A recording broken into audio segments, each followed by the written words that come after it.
Hello, everyone.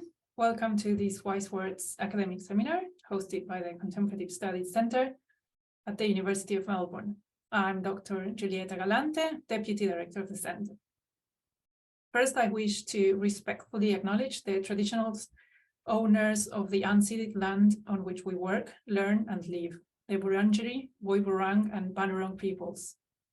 We pay respect to the elders past, present and future, and to any Indigenous people present today. Today we're joined by Professor Geoffrey Samuel, Honorary Associate at the University of Sydney and Emeritus Professor at Cardiff University in the UK. In today's presentation, Geoffrey will discuss developments in meditation and mind-body techniques and consider how these practices might play a critical role in a world coming to terms with the increasing sophistication of corporate tools of mind control, dramatic changes in climate, and the possibility of future economic and social collapse. If you have any questions, please post them in the Q&A at any stage. Geoffrey will address as many of them as possible towards the end of the session. Welcome, Geoffrey. Welcome, everybody, and many thanks to the Centre and particularly to Giulietta for asking me to speak to you. I'd also like to acknowledge the Wangal people of the Eora Nation, from whose land I'm speaking today in Sydney. I was initially very happy to be invited to speak to the Centre, and then I discovered that this was a series entitled Wise Words, and I started to feel more apprehensive. I've spent many years as an academic researching and teaching about Buddhism and other matters that might relate to contemplative studies. But I've never been officially, I think, asked to say anything wise before. There's a certain responsibility there. And I'm not sure whether the other side of my engagement with contemplative studies, as an intermittent and not very good practitioner over the years of various more or less contemplative disciplines, has produced all that much in the way of wisdom either. Still, here we are, and I've undertaken to speak to you on this rather scary theme of meditation, mind-body techniques, and global crisis. I'll start with the question of global crisis, since this is really the frame for whatever else I'm going to say, and it's something that's increasingly occupied my thoughts in recent years, as doubtless the thoughts of many others. I've done a little teaching in this area, both in the university context some years ago, when I was teaching at the University of Newcastle, and outside it.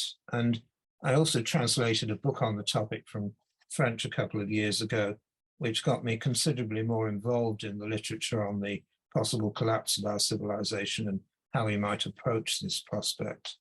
It's quite a good book. I'd recommend it to you. We can perhaps exaggerate the extent to which a sense of crisis is a new thing. A large part of the world's population throughout much of history has had to live with an awareness that things could fall apart drastically. Famine, plague, war were always possibilities, and every now and then they became realities. Cultures and religions around the world have had various ways of dealing with them, and arguably of also building some preparedness into people's lives and consciousness for drastic changes in circumstances. But for people in advanced industrial societies over the last, let's say, 50 or 60 years, such threats haven't been at the forefront of our awareness. This is in part because these societies, places like Australia or the UK, the two countries where I spent most of my own life, work in terms of creating a quite different story of what life is about, a story of progress, material comfort, consumption. And this story is part of how these advanced industrial societies operate. It provides the justification for continual production, continual expansion, continual extraction of natural resources, exploitation of human beings and other life on the planet, and so on. I should say I chose this term advanced industrial societies out of a series of unsatisfactory possibilities. But of course, advanced is one of those sneaky words that carries a lot of assumptions with it. It's part of the story of progress itself. It implies that we are better off, further on, cleverer, superior to the people of the past or to people living in other places. And so in this talk, it's intended to be taken with a certain degree of humor or irony. Some of us are beginning to realize that we maybe aren't so advanced, whatever that might mean, maybe even a bit backwards, and certainly not all that wise. In any case, for me, as for many people living in similar countries, it was possible for many years to think of life, our collective life at any rate, as fairly comfortable and fairly safe from major existential threats. There have been devastating wars around the world in our times, as well as famines, floods, earthquakes, and other major catastrophes. There's been a great deal of human suffering that a wiser world might have avoided, but most of this was, after all, happening in other places, not to us, until fairly recently, only occasionally. Above all, for a long time, there wasn't, for most people in these countries, a real sense of imminent risk to the entire basis of our existence, a sense that human and other life on the planet could be radically threatened as a whole. And that's gradually changed over the last few years. Events like the nuclear disasters at Chernobyl or Fukushima made us realize, I think, that things weren't really that safe anywhere. Recently, the Ukraine conflict has brought back the threat of large-scale nuclear war. I'm not sure how salient that is for much of the world's population, but it certainly has some presence. But a large-scale nuclear disaster, military or other, is only one of the threats we're concerned about today. I probably don't need to make a list of disturbing trends for most of you. A few of the ones that I think about are the increasing levels of social and economic inequality around the world, the huge and growing gap between the wealthy elites and the people at the bottom of the pile, progressive destruction of the health and welfare provisions, which are so important for people with limited resources in those countries where they exist already, the dominance over public life of wealthy elites and corporations, and the reshaping of societies to suit the purposes of those elites, aided by more and more complex technology, the manipulation of Facebook, Google, and the social media, the increasingly sophisticated powers of surveillance and potential destruction through drones, facial recognition, artificial intelligence, and on the side of the mass of the population, the growth of populist politics, conspiracy theories, and distrust in the experts among increasing sectors. I'm sure you could all add a few more. You may be more or less worried about one or another of these issues, but you'll probably agree that there's some cause for concern, or you probably wouldn't be listening here today. But behind and beneath all of this, there's something else which is new. The Earth no longer feels like a safe haven for us and the other forms of life around us. We look at the accelerating exploitation and pollution of the planetary environment and the destruction of habitat, which is bringing many of the non-human forms of life on Earth under threat of extinction, the destabilization of the world's climate, and all that implies in terms of natural or unnatural disasters in the future, and we worry about what is ahead. The Earth can increasingly feel like a finite, precious, delicate, and above all vulnerable island in space that has somehow come into being in the midst of a vast and incomprehensible universe, has somehow enabled the growth of life, including human life, but we're more and more aware that its ability to go on supporting that life is increasingly threatened as a consequence of our own behavior. Many of us by now have registered that as a global community, the human population of this planet has so far been unable to do anything really effective in relation to climate change, even in the face of the existential threat to human life which it poses. By now, the fact that, say, global temperatures are 1.1 degrees centigrade above pre-industrial levels, combined with the near certainty that they'll reach 1.5 degrees by the early 2030s, this is from last month's IPCC synthesis report, seems to have very little impact. Perhaps we've heard it all too many times already. Though at a deeper level, and particularly for the younger generations who'll have to live with the consequences of all this, I think these statements and predictions do have an impact. The increasing prevalence of mental illness is one way in which that is perhaps showing up. In any case, the possibility of a gradual collapse of our civilization over the next few decades is quite real, and the consequences are likely to be devastating for much of the world's human and other population. So when I use the shorthand term global crisis, that's what I'm referring to. Both the question of how we might deal with the collapse itself, as and when it happens, which I would think is probably going to be progressively over a number of decades, and also the question of how we deal with this situation emotionally and psychologically. I say as it happens because for significant parts of the world's population, it already is happening with the increasing insecurity of adequate food and shelter, clean water, and even safe ground beneath people's feet. And there's also a moral dimension here.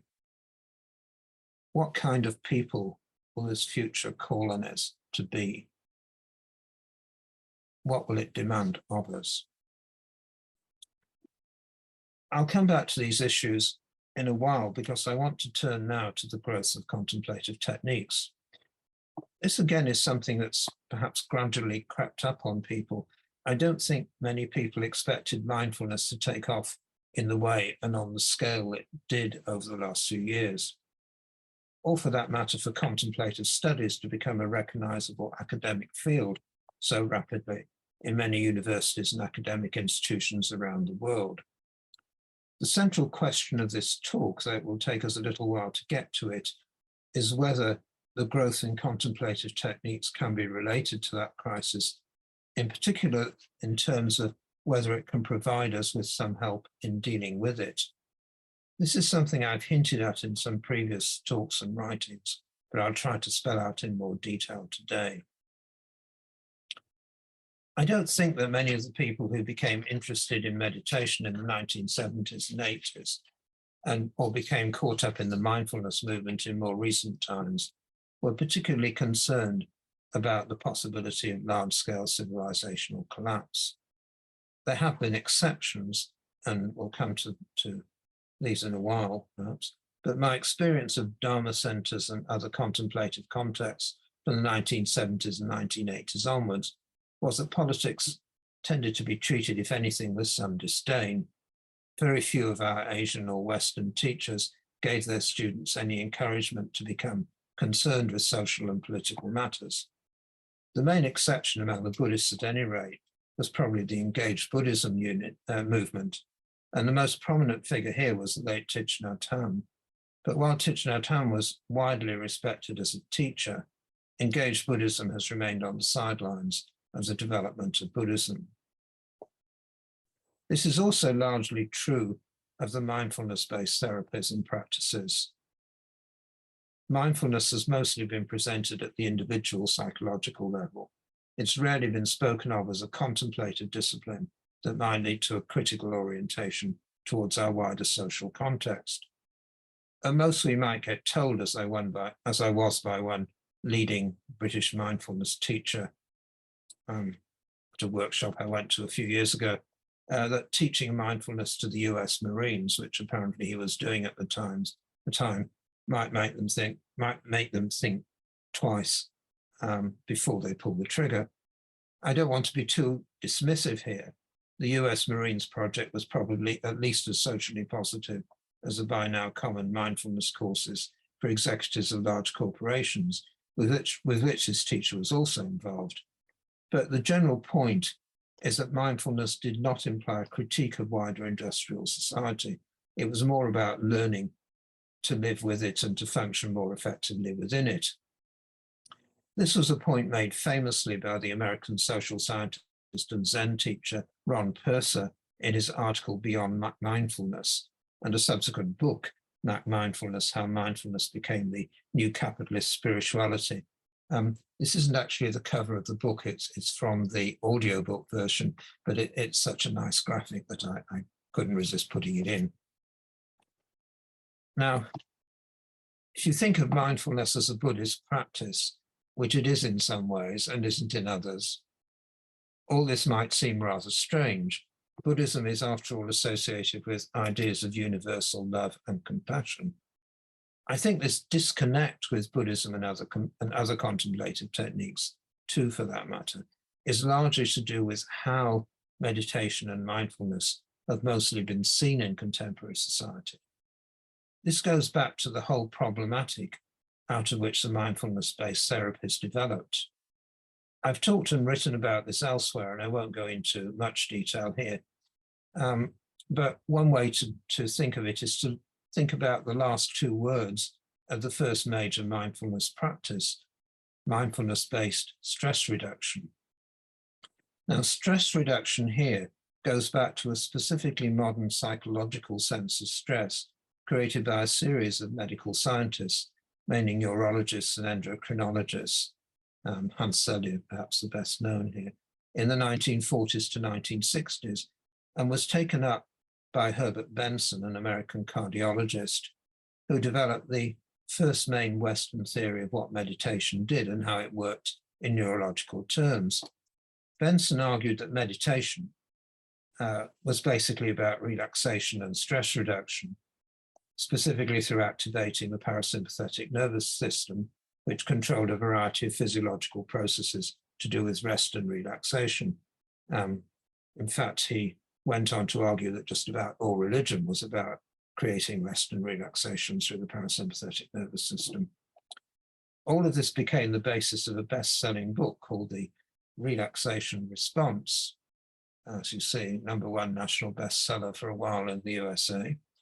Benson became the founding president of the Mindbody Medical Institute at Harvard Medical School and the founder of a whole new field of study called mind-body medicine, as well as a founding trustee of the American Institute of Stress. So this model of meditation as being primarily about relaxation and stress reduction was, I think, immensely influential. And it would be fair to say that relaxation and coping with stress is still probably the most widespread image in contemporary society of what meditation and mindfulness are supposed to be about.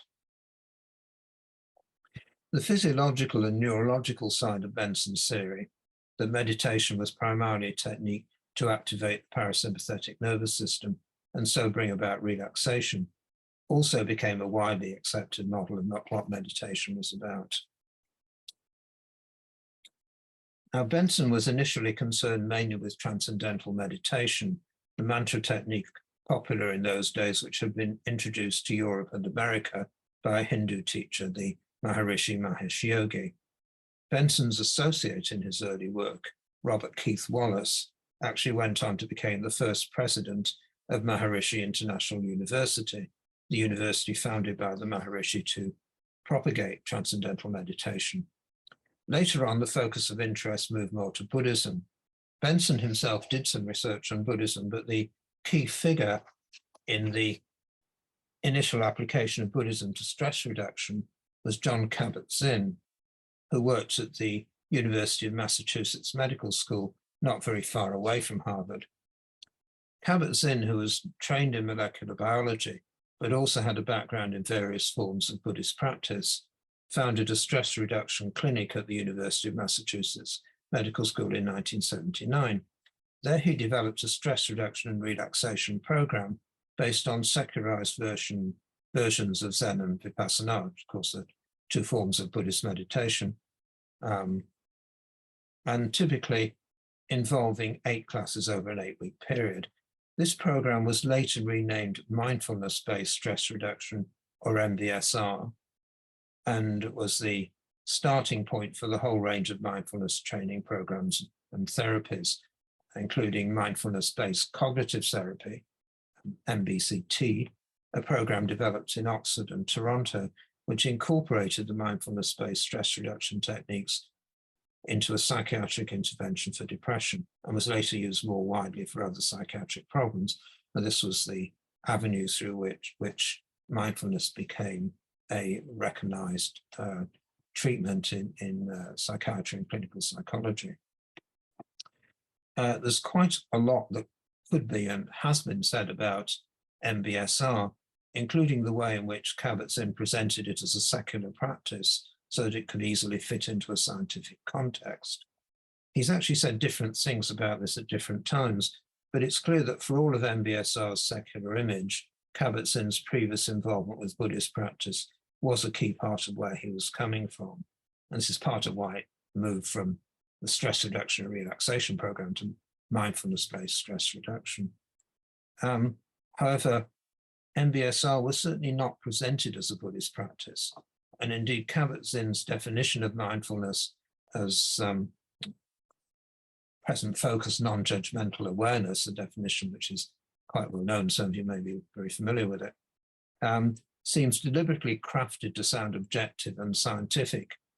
The word non-judgmental here, I think, is particularly interesting because you can understand it in two quite different senses. One is about the methodology of the practice, and that side really is quite Buddhist. You know, don't get caught up in the mental chatter of reactions to what's happening around you.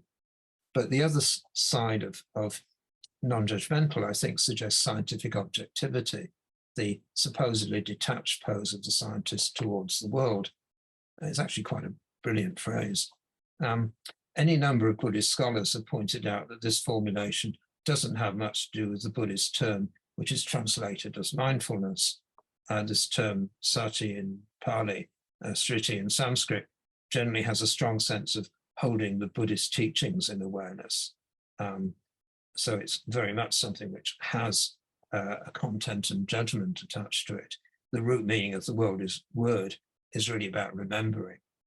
But the Kabat-Zinn definition was a raging success, and it made it much easier for mindfulness to be appropriated within Western society, and particularly within clinical psychology and psychiatry, as this kind of objective scientific mode of practice. And in part, this is precisely because it leaves out the ethical and moral dimensions of Buddhism almost entirely and makes it into a kind of tool to help people accept their place in society, if you like. This probably isn't quite what Kabat-Zinn was aiming at. I think for him, there was a political dimension to what he was doing. He was involved in Vietnam War demonstrations earlier in his life. He seems to be somebody who has a significant sense of wanting to change and improve society. But mindfulness, both in its medical and wider versions, has rarely been seen in a political context, at any rate not in a positive one. It's been more likely to be viewed, as in Peirce's famous mindfulness critique, as a form of spirituality adopted by the leaders of contemporary society, both for themselves as a way to kind of upgrade their performance and enable them to be more effective, and for their employees as an easy way to deflect and discourage dissent. A company with toxic working conditions could provide a mindfulness course to help its workforce to adjust to their situation. This was much cheaper and less politically risky than responding to demands for a better working environment, more control over one's working conditions, or higher pay. And also it rather neatly shifts the blame, if you like, for not managing to the worker and says, well, okay, we'll give you a bit of help in coping. Now, this is not, I think, to say that mindfulness teachers necessarily saw themselves or see themselves now as a cheap fix for poor working conditions. Most of the mindfulness teachers I've known have been genuinely committed to what they were doing as a way of helping their fellow human beings. And I'm sure many of them have done a great deal of good at an individual level. And equally, I think it's a bit unfair to suggest that all mindfulness classes were introduced by cynical managers out to find a quick way to deal with a discontented workforce. Often the push for meditation came from people who had personal experience of meditation in their own lives and felt that it could be of potential benefit for their colleagues or subordinates. I was involved in a research project in the Sydney Healthcare District some years ago, which was largely took place because the senior nurse of the district was a meditator and was keen on introducing it because she felt it was a value in her own life, really. And the person who did the teaching was certainly very dedicated and serious. So I think there's more to this than the mindfulness critique, although I think there certainly is some value as that too, in that too. Another part of the attraction, I think, to psychiatrists, perhaps particularly, was a growing sense that the dominant approach of treating all forms of mental illness with psychotropic drugs had severe limitation. And there was a feeling that mindfulness might or might not be more effective, but it probably would do less harm. Certainly plenty of mindfulness practitioners have seen the courses as of personal value, though it's often difficult to assess the positive effects, especially as a high proportion of the early research on mindfulness was poorly designed and carried out by people who were already proponents of mindfulness. There were elements of that certainly in the project I was involved in, I think. But what I'm trying to suggest here is that there's a continuity between psychological stress, rather than, say, inadequate pay or poor working conditions, as an understanding of what's wrong with industrial society. Stress reduction as a theory of meditation, and the large-scale introduction of mindfulness as a way of dealing with stress. However, whatever the reasons and motivations, the growth of mindfulness-based approaches on a large scale undoubtedly created an opening that led to Buddhist meditation and other contemplative techniques more generally being taken more seriously within contemporary society. And it also generated a substantial research effort in the area of contemplative studies. There's an interesting story that could be told about the development of meditation and mindfulness in contemporary society since the large-scale introduction of mindfulness and contemplative therapies. I don't intend to cover it here in any detail, but I think in retrospect we can see the last 20 years or so as a period in which people in contemporary societies began to understand in much more detail what meditation was about and how best to handle it. Some of this was realizing that meditation and related contemplative modalities were not relatively harmless. They could have quite powerful effects, both positive and negative, which isn't very surprising if you think about what meditation is supposed to be doing in the context of a Buddhist practitioner who's trying to bring about basically a radical transformation in his or her sense of self and orientation to the world, and ultimately leading to the attainment of enlightenment or Buddhahood.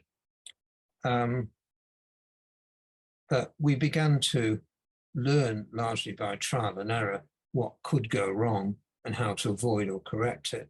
We also became more aware about the context, practical and psychological, within which meditation was traditionally taught in Asian societies, and the safeguards that were built into those contexts, such as the importance of the teacher and quite a lot of knowledge about how you dealt with meditation and things that could go slightly off course in its practice.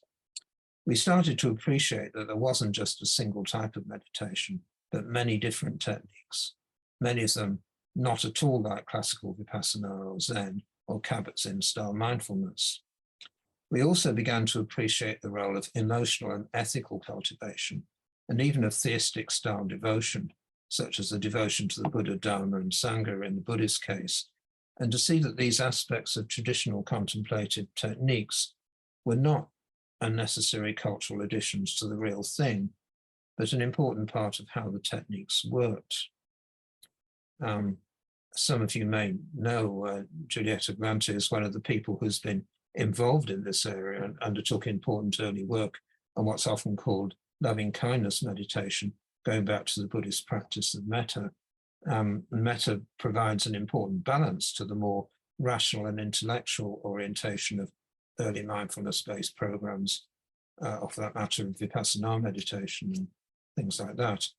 MBSR, MBCT, and other mindfulness programs have increasingly been incorporating elements of loving kindness practice and other aspects of emotional and ethical cultivation into their meditation teaching. So we have been learning, and MBCT has developed a code of practice to make sure its teachers are fully aware of problems in meditation, and so have other mindfulness modalities and so on.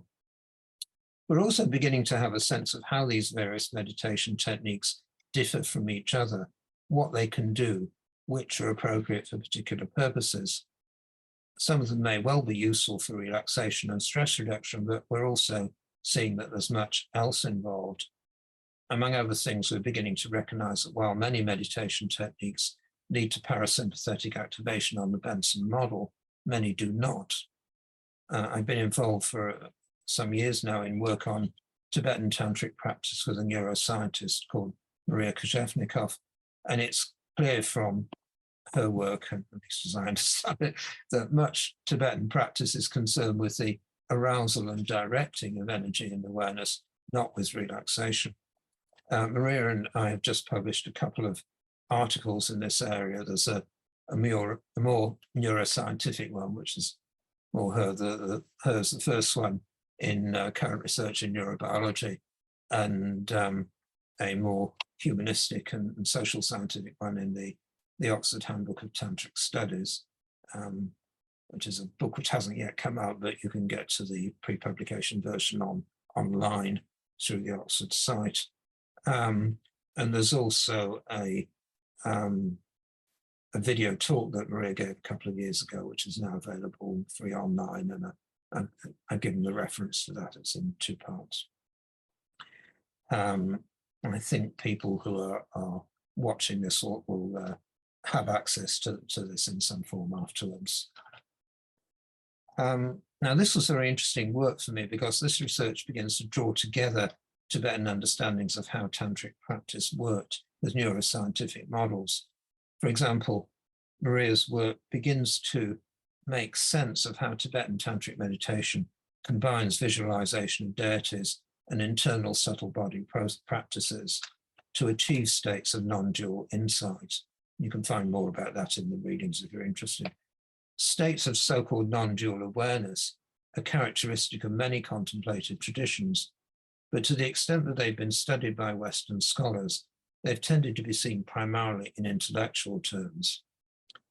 The neuroscientific perspective allows us to see them as much more grounded in states of an integrated body and mind, and so to see them as part of how we operate as human beings, or can operate as human beings, rather than just some realization we can come to at an abstract level. Part of also what excited me about Maria's research was that it fits much better with how these practices are understood and used in Tibetan and Himalayan societies. In Tibetan and Himalayan societies, tantric and yogic practice, both in the past and to a significant extent still today, was essentially training for a job, that of the tantric lama. There were many thousands of people with this training in pre-modern Tibetan societies, not just the senior lamas of large monasteries, but local tantric practitioners, often at quite a humble level in villages throughout the region. And they were responsible for giving advice and guidance and performing a variety of ritual practices on behalf of members of the community. And Maria's research suggested to me how one could start making connections between the training these people receive in terms of gaining control over and managing aspects of their neural system and the work they were doing within and for the community. I've been particularly interested here in 2 areas. One is assistance in decision-making. Now, this is an important aspect of the Lama role in Tibet. It's tended not to be taken very seriously, even by scholars of Tibetan Buddhism, in part because it gets labeled as divination, and it's assumed that divination can't make any kind of rational sense. However, when you look at how so-called divination operates in practice in Tibetan communities, who does it and for whom, what kinds of things they say and so on, you can start to see it as something quite different.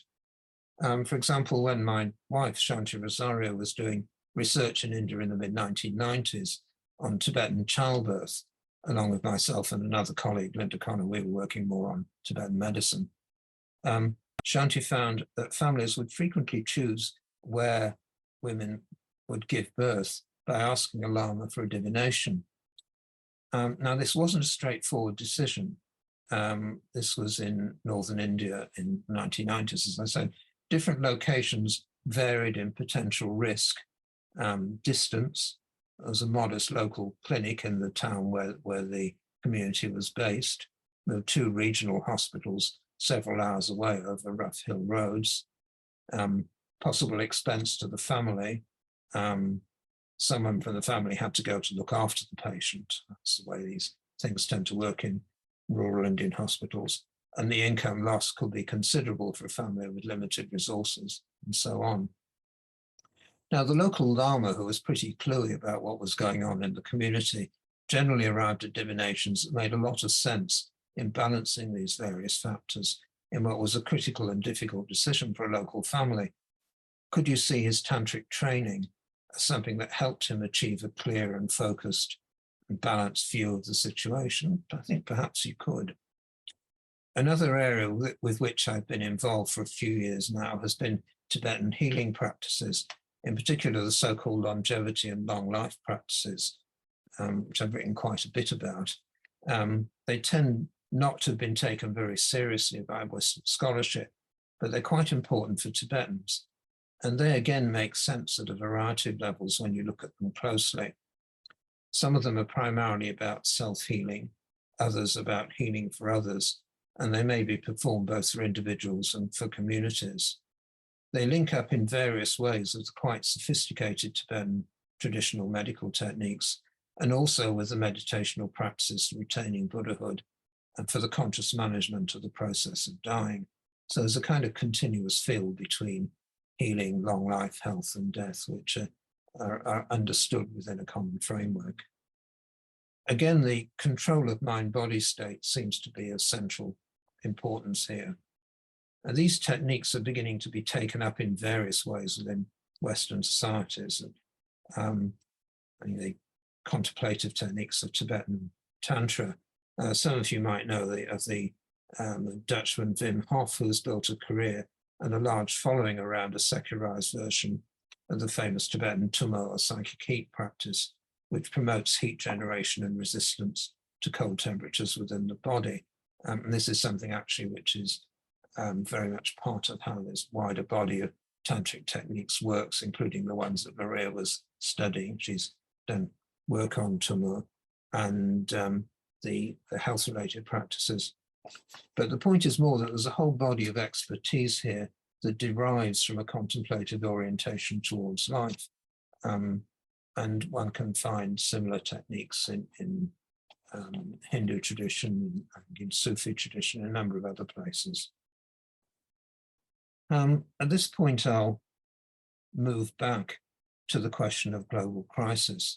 To start with, it's worth noting that if the meditation and mindfulness community has not, on the whole, been very interested in world politics or the possibility of global collapse, people who are concerned about the climate crisis and global collapse have shown rather more interest in Buddhism and in other non-Western traditions of meditation, philosophy, and contemplative practice. This is the literature I first got interested in back around the year 2000, when I was teaching a course on women, ecology and development at the University of Newcastle, together with Shanti. And we were looking at the critical literature on development studies. That led us to examine newly growing schools of thought like deep ecology and ecofeminism, which were exploring the philosophical foundations behind the self-destructive path along which humanity already seemed to be heading. Both deep ecology and ecofeminism argued that humans had to start seeing themselves not as a superior species dominating nature, but as part of a mutually dependent network that included the Earth as a whole and everything that lived on it. I found myself increasingly in agreement with this position. Many of the deep ecologists and ecofeminists were activists as well as theorists, and it's really the activism where the connection with contemplative practice emerges. The big environmental campaigns in Australia in the 1980s onwards at sites like the Franklin River in Tasmania or the Daintree rainforest in Queensland, which were in part inspired by these new ways of thinking, started to build more connections with the contemplative dimension. The American Buddhist philosopher, deep ecologist and activist Joanna Macy and her Australian colleague John Seed were examples of how that could work, and many of the techniques and exercises they created have a strong contemplative dimension. I've listed a few deep ecology books and articles here. The first two are a couple of articles by Arne Næss, who was the Norwegian philosopher who created deep ecology in the first place. And then there's 4 books by Joanna Macy and John Seed and others. I'll come to the Macfarlane item in a minute. And many of the techniques, as I said, have a strong contemplative side. It's worth thinking a little about how this connection developed. To get involved in activism, you need to care pretty deeply about what you're becoming active about, particularly in a society where other people are not necessarily going to appreciate what you're doing. The police particularly might not appreciate it. You need to see the animals and plants that will be lost when the rainforest is destroyed or the dam is built as having real intrinsic value. You need to think that what life is like in 50 or 100 years' time, when you may no longer be around, is significant. And this means a very different sense of personal identity. So Robert Macfarlane talks in his book Underland. Macfarlane isn't really, I would say, a deep ecologist, but he's certainly sympathetic with his position. He talks about the need to be a good ancestor, to the people who are going to come after us. John Seed wrote in Thinking Like a Mountain about his realization when he was involved in rainforest defense, that it wasn't a question of him defending the rainforest. He was really part of the rainforest defending itself. Now, these kinds of thinking take us towards the way in which many indigenous peoples operate. And the principle among some Native American peoples that when you make a decision, you need to take into account the consequences for the next 7 generations, so the next couple of 100 years or so, which is right at the opposite extreme to the short-termism that's characteristic of our societies. The sense in many Australian Aboriginal societies that people's welfare is deeply bound up with the welfare of country, of the specific territory where they grew up, with its native species at specific locations and sacred sites and so on. But it's also something that has close links to Buddhist ideas about mutual dependence and about the illusory and superficial nature of our sense of ourselves as human beings. This sense of continuity with the environment and life forms within it is a completely different way of thinking from that typical of contemporary industrial society, with its focus on consumption, extraction, profit, and, as I said, pervasive short-term orientation. Getting there, getting people to bring about this shift in consciousness, involves human beings learning a radically other sense of who and what we are in relation to the natural environment, in relation to the long history of life on the planet, to the people of the past and of the future, to the many other life forms with whom we coexist and on whom we depend.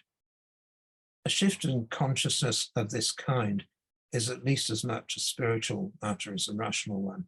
It's not going to happen because it's a sensible and rational thing to do. It's more like a conversion experience, and it involves a deep restructuring at the emotional level. It's one thing to say we should have a more respectful and less destructive relationship to life and the planet. It's another to find ways of resisting the extremely powerful forces of advertising, commerce, and the media that maintain our present ways of behaving.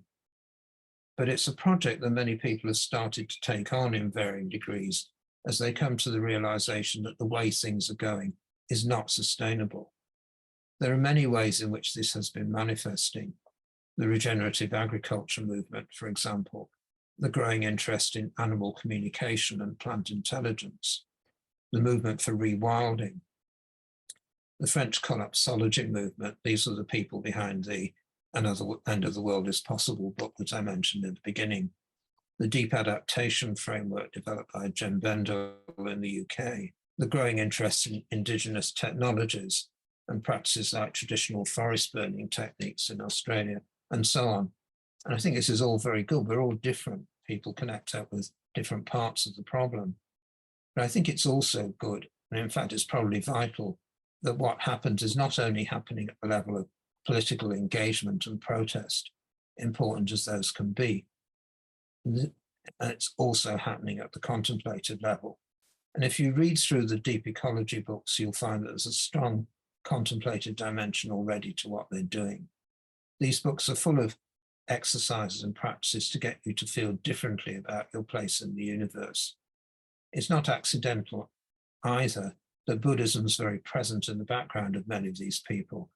Most obviously with Joanna Macy, I've listed her first book up there, and I think was her doctoral research was connected with this, which is a study of mutual causality in Buddhism and general systems theory. So Buddhism is very much at the start in her work. But equally with people like Anna Ness and John Seed and many others, the Buddhist ideas of mutual causality and mutual dependence, Pratitya Samutpada in Sanskrit, are a major influence here. And of course, one of the things that mutual causality and mutual dependence does is to undermine our sense of ourselves as individuals and reinforce a feeling of being part of a larger whole, of being part of the rainforest, defending itself, if you like. So that points to one important direction in which contemplative techniques may be vital for what is probably lying ahead of us. We have to manage the shift in consciousness to live in the new world. And that shift in consciousness is also important to be able to defend the world and preserve as much as we can of it. We need to learn to see animals and plants as allies, not just as resources to exploit. There's some great material on this in Another End of the World is Possible, how the amaranthus plant defeated Monsanto, for example, by adapting so as to resist Monsanto insecticides. Got a good story. But I think there's a whole rethinking at quite a deep level going on at present of our relationship to animals and plants and the environment. And again, this has a strong contemplative dimension.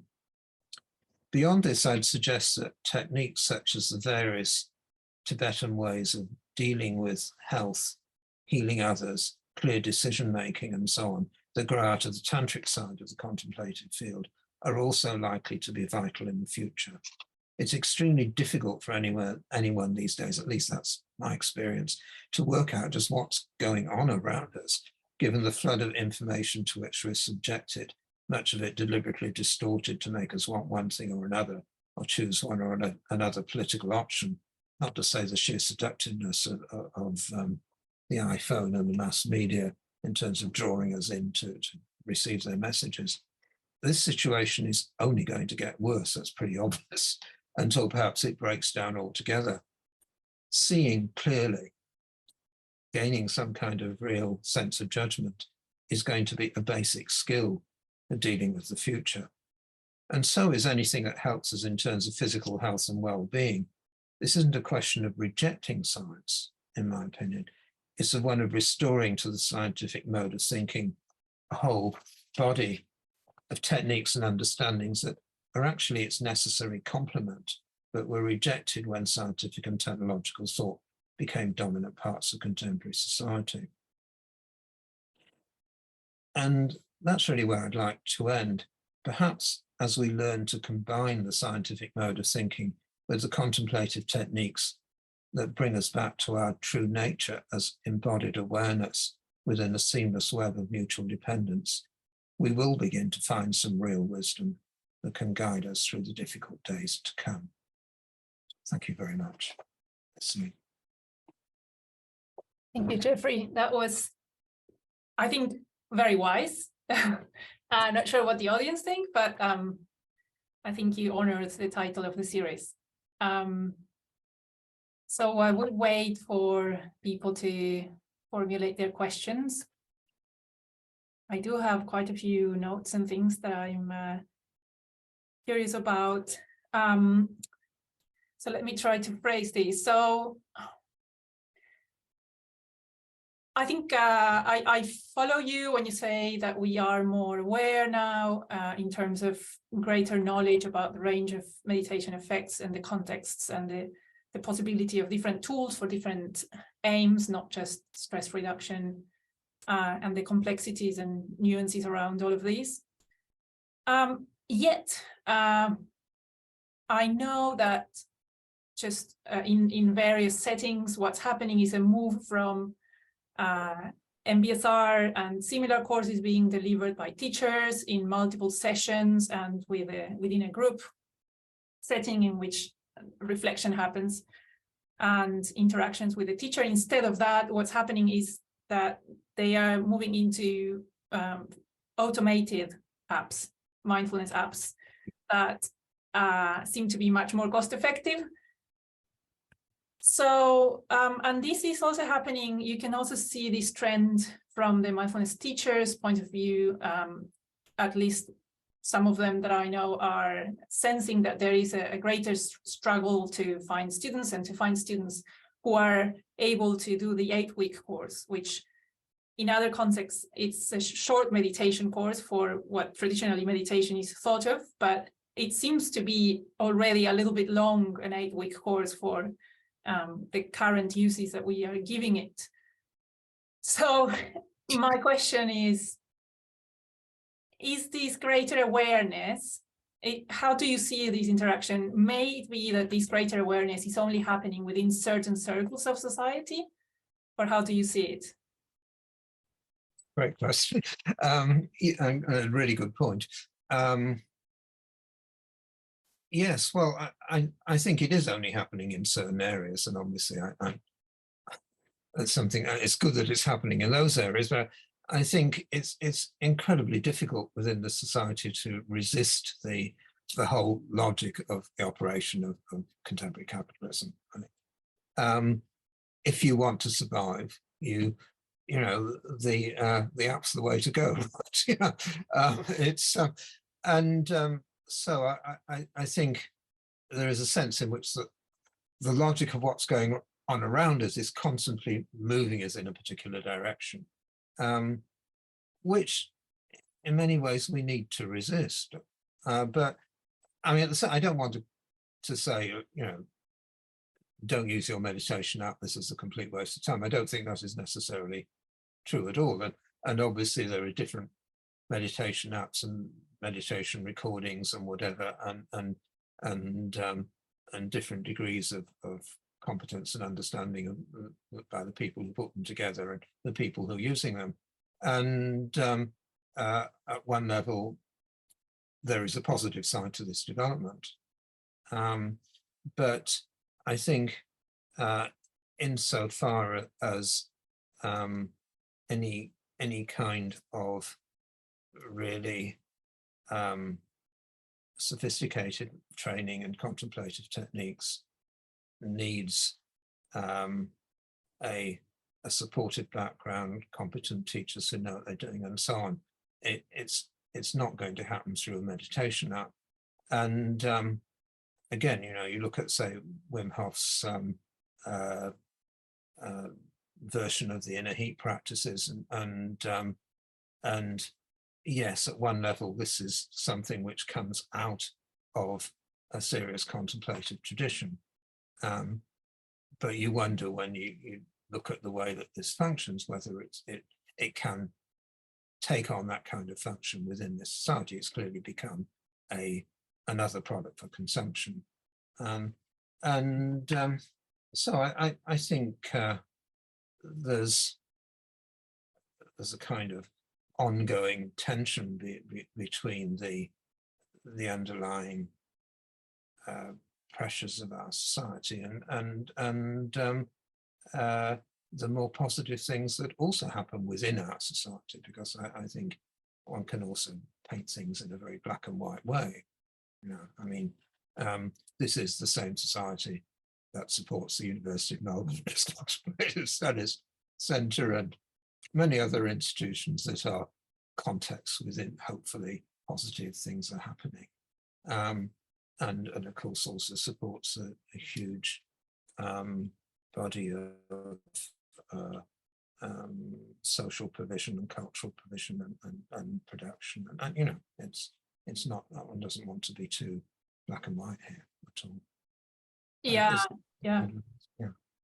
Yeah, and also, yeah, that's where this idea of a certain conversion needs to happen at emotional levels as well, in order, yeah, to fight all these drives that certain sectors of the capitalist society are trying to impose. So, yeah.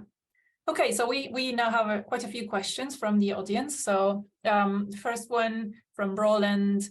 Thank you, Geoffrey. Would you like to make any comment about how you see the Christian contemplative tradition in relation to what you have said? Thank you, from Roland Ashby, thelivingwater.com.au.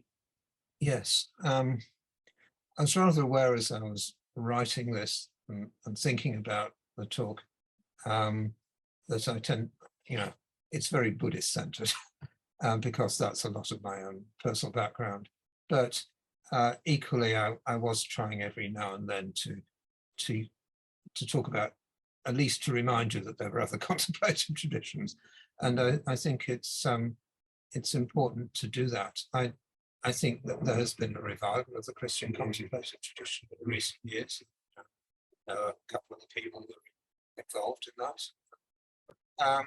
and I think there are resources there. There are resources in the Jewish contemplative tradition. There are resources in many within our own society that we can draw on. And of course, it's not like people suddenly started meditating in the 1980s and 90s. You know, there's a long tradition here.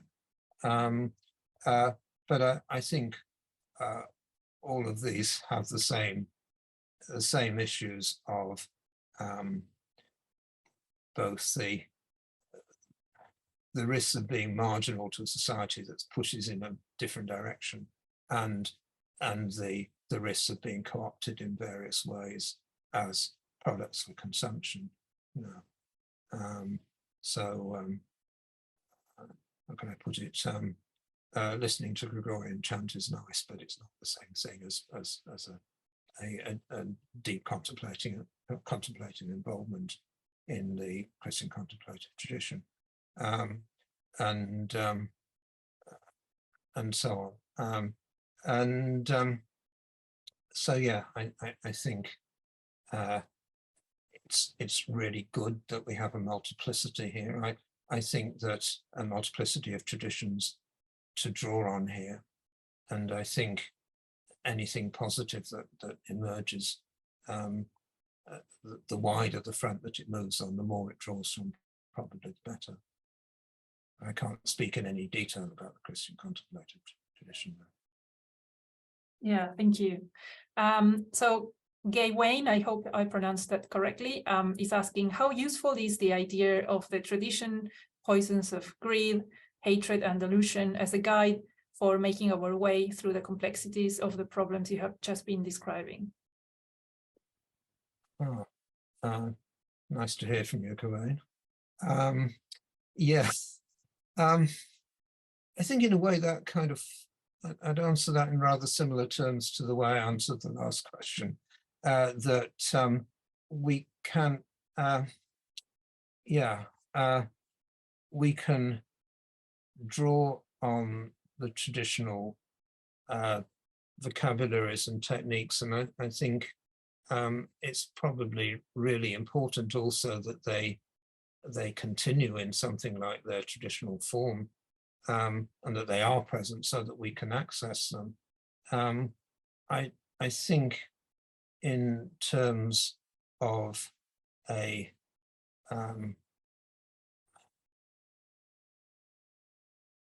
in terms of the scale and size of the problems that we're dealing with, we need to think more also in terms of drawing in people from different traditions, from different directions, and people who maybe have not been part of the traditional context at all. So one can go a long way in thinking about and contemplating and working with the the Buddhist vocabulary, including the idea of the kleshas and the traditional poisons, greed, hatred, delusion. But it can also, I think, be a bit of an obstacle at times. And because it depends, to really understand and work with that, you need to become very closely identified with that tradition, I would say. And many people are not going to be, so, yeah. Yeah, pragmatic take. Simon is saying, thanks, Geoffrey. Are you familiar with nature connectedness and other similar psychological constructs which focus on the degree to which people include nature as part of their identity? So he's just saying research is showing that people who do are more likely to have higher well-being and take action to help nature. Yes, I am to some degree. I haven't looked in great detail at that particular literature. I have to say, I'm partly because of my experience with looking at some of the mindfulness research and meditation research. I tend to be just a little cynical about research that comes out the way we want it to. You know what I mean? There were a lot of meta-analyses and surveys of mindfulness research which pointed to the weakness of a lot of how it was done, and I don't know at all the particular people that you're referring to, but and I'm sure there is good research in this area too, but I think I just feel a little wary about a lot of the arguments from scientific research, because they too can be so easily kind of gamed and drawn into the way the society operates. But yeah, it's good that people are looking at these questions, and I hope they do it well and we get some useful material out of it. Thank you. There's a question here about generations. How do we balance between capitalist profit, expensive living cost, and ensuring that we sustain ecology at the same time? There is definitely an underlying anxiety where the next generation would suffer more with our current ways of operating. What can be done during this time? Oh, that's a very large question. I think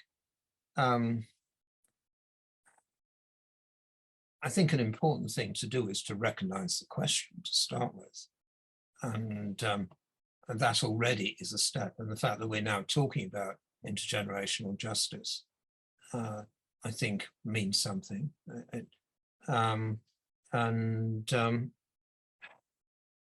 Beyond that, I don't think there is any simple answer to any of these problems, particularly in when these are what are classically called wicked problems. You get one bit right at the cost of getting something else wrong. An answer which helps for one thing doesn't necessarily can cause problems elsewhere. I think this is one of the reasons why I quite like the idea of tantric divination, as not necessarily in its canonical form, but in the sense of acquiring the skills of balance, these skills of coping with a very large and complex situation, and then working out how to act within that. I mean, that maybe for me that is a definition of wisdom, and it's something which is really difficult. So yes, we need to work towards justice in this area, and it would be nice to get to the point where we seriously look at the next 7 generations anytime we do anything big. I noticed that Wales now has a government minister who's responsible for the welfare of future generations. I think she was out in Australia quite recently. So currently the first government in the world to have one. That's a nice step. But I think, yes, this is something that's going to increasingly be on the agenda.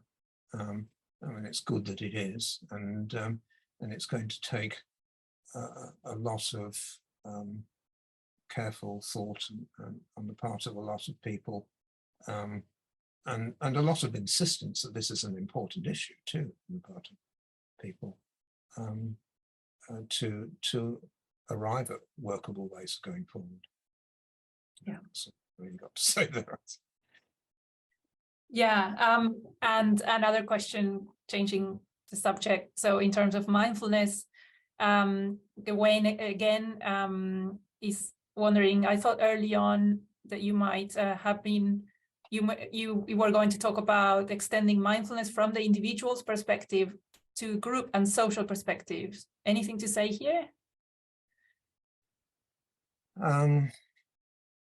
Yes, well, okay. I mean, it depends a bit on what you mean by mindfulness, doesn't it? Because as I already pointed out, this is a somewhat problematic term as currently used in our society.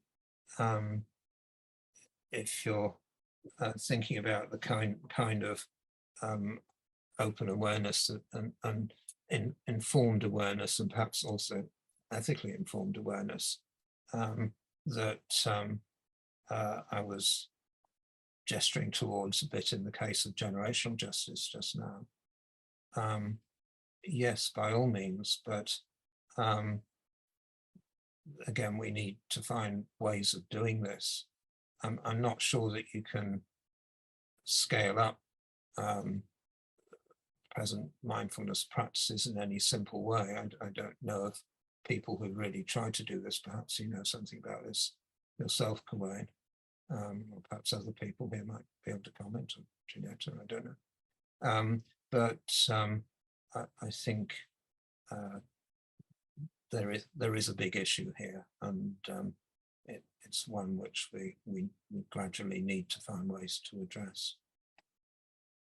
Yeah, I think I agree with you. And there are people expanding the range of practices within mindfulness courses that may be seen as more social and may involve collective practices and things like that. I mean, that there is already some element of that in the current mindfulness courses in terms of collective reflection and things like that. But it's all towards stress reduction, but there's some degree of social connectedness there. But yeah, this is, yeah, I'm aware of a few, and I know that there is research work in some groups in the UK. They're trying to map these initiatives all within mindfulness. But I agree that we don't need to limit ourselves to that term and that use. I think we would do ourselves a favor if we looked more broadly and came up with creative ways that I think we really need to use creativity here, apart from all the other tools. Yes.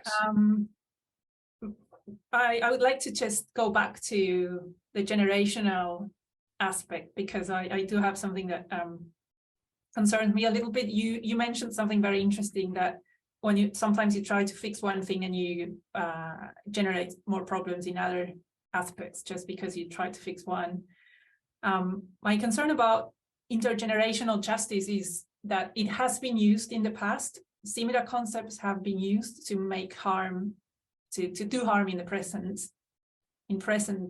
generations, people who are alive at this time, in order or on behalf of supposed future generations for the benefit of them. So my concern is, whether there could be something similar going on potentially among, or it could develop. And whether, is this a dichotomy? Is this generation versus future generations, or is there a chance of seeing action as also benefiting different people within this same generation, within the people who are alive today, in terms of the inequalities and inequities. So if climate change is not just going to affect future generations, it's already affecting certain groups more than others within these living generations. So yeah, any reflections on that would be great from you. Any wise words? No,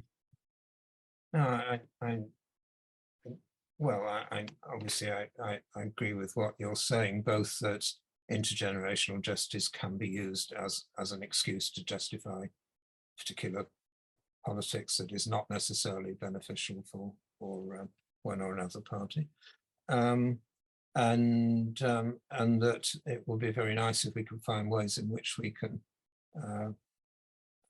can benefit both the people who are alive today and people in the future. I think there are inevitably choices that are going to have to be made, and that takes us back a bit to the question of who makes the choices and how well do they understand the wider context in which they're making those choices. But